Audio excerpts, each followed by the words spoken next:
Você consegue imaginar a matemática sem a tabuada? A química sem a tabela periódica? A física sem fórmulas? Então prepare-se para, a partir de hoje, compreender a linguagem de uma forma diferente. Com direito à tabuada das letras, tabela de regras e fórmulas que te permitirão, dentre outras coisas, falar outro idioma a partir da sua própria língua.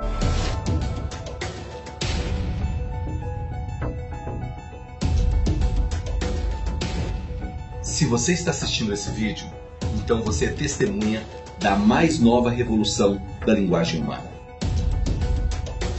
Linguagem é métrica.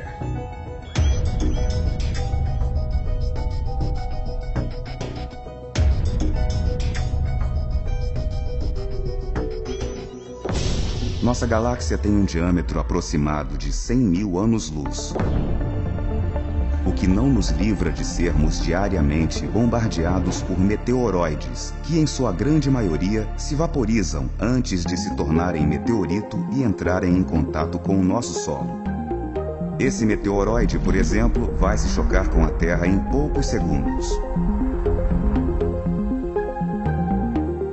Quando ele entrar em fricção com nossa atmosfera, vai gerar um rastro luminoso, se tornar um meteoro e por muitos de nós ser chamado vulgarmente de estrela cadente.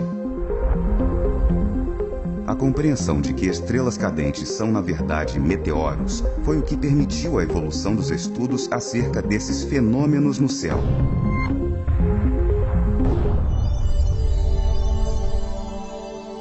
Imagine que, metaforicamente, a linguagem tem sido tratada ao longo de muitos milênios como uma estrela cadente e que, não tão de repente, passou a ser estudada, agora sim, como o meteoro que de fato é. A matemática tem os números, que são operados pela tabuada. A química tem os elementos, que são agrupados pela tabela periódica. A física tem os materiais, que são estudados pelas fórmulas. A linguagem tem as letras. Mas onde está a tabuada que temos que estudar para aprender a falar de um idioma para outro? E foi exatamente isso o que encontramos. Mas antes de você conhecer a tabuada que nos permite afirmar que linguagem é métrica, vamos compreender como a linguagem foi pensada ao longo da sua evolução. Os sumérios são considerados a primeira civilização avançada da história, e a eles é atribuído o primeiro registro de escrita. Eles cunhavam ideogramas, milhares de símbolos dificultavam e muito a comunicação escrita. E para descomplicar tudo isso vieram os fenícios. Conhecidos como o povo que por muito tempo dominou o comércio náutico, são ainda os responsáveis por criar o primeiro alfabeto a que se tem registro. De tanto negociarem com diferentes povos de diferentes idiomas, criaram 23 consoantes, ou símbolos, onde diferentes combinações dessas letras poderiam formar significados diferentes. E como é bem mais fácil decorar 23 símbolos aos mais de 1000 dos egípcios, logo vários povos com os quais os fenícios mantinham negócios já estavam fazendo uso do tal alfabeto, com exceção dos orientais, que não negociavam com os fenícios, o que justifica terem se comunicado através de ideograma por muito mais tempo que o Ocidente. Paralelo à forma escrita, os fenícios quantificaram as ondas de som em dois grupos. Os sons materiais, que hoje conhecemos como notas musicais, e os sons orgânicos animais. Basicamente, os fenícios desenvolveram duas escalas distintas que ajudam a transcrever os sons. E dessa forma desenvolveram a escrita alfabética, o que significa que os símbolos não representariam mais ideias ou objetos, mas sons. Posteriormente, os gregos transformaram algumas das consoantes fenícias em vogais, formando assim um alfabeto mais completo, que os romanos, por sua vez, adaptaram e que nós usamos até hoje. O pontapé inicial é observarmos como acontece a comunicação entre duas pessoas. O ar que sai do pulmão em direção às cordas vocais é estudado pela biologia, Os sons produzidos pelas cordas vocais são emitidos pela boca em direção ao tímpano do interlocutor em forma de ondas sonoras. Essas ondas passam pelo código letra e sobem para a parte cognitiva, que compreendemos em linguística. E é na física orgânica do deslocamento dessas ondas sonoras que se sustenta boa parte do que foi descoberto. Escrita, imagem e som nada mais são do que a comunicação dividida em 3 vértices.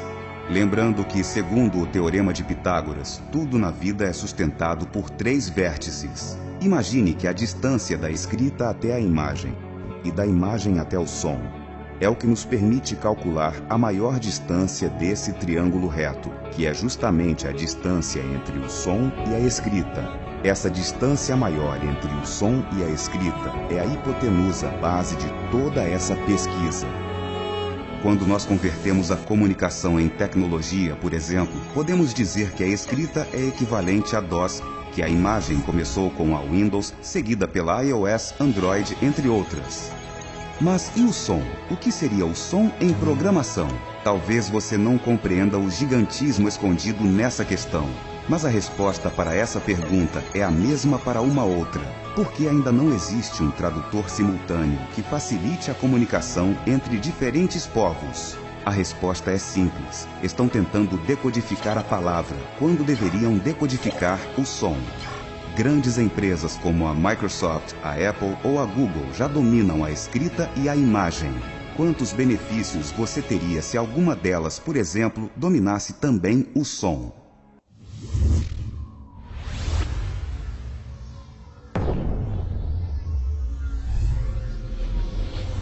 Vamos voltar bastante nessa história para amarrar uma ponta solta. Aristóteles disse que algumas letras são formadas pelo fechamento dos lábios e outras pela aplicação da língua, mas que a diferença entre elas era uma questão a ser respondida por aqueles que se dedicam à ciência da métrica.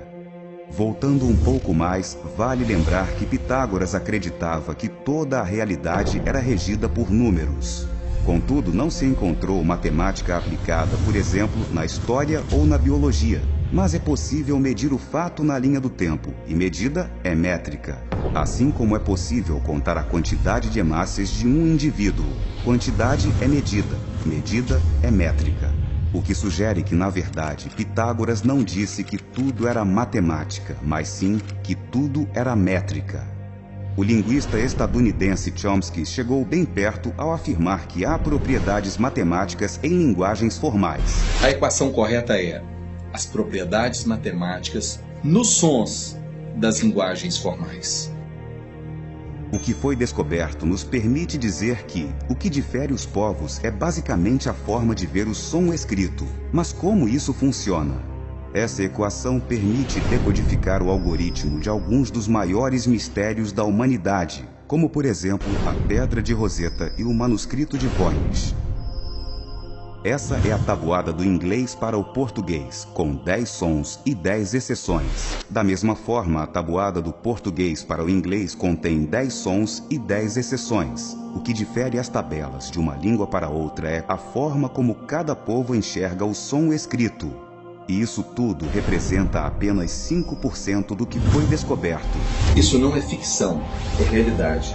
Estamos entrando numa nova era, a era do conhecimento perdido da humanidade.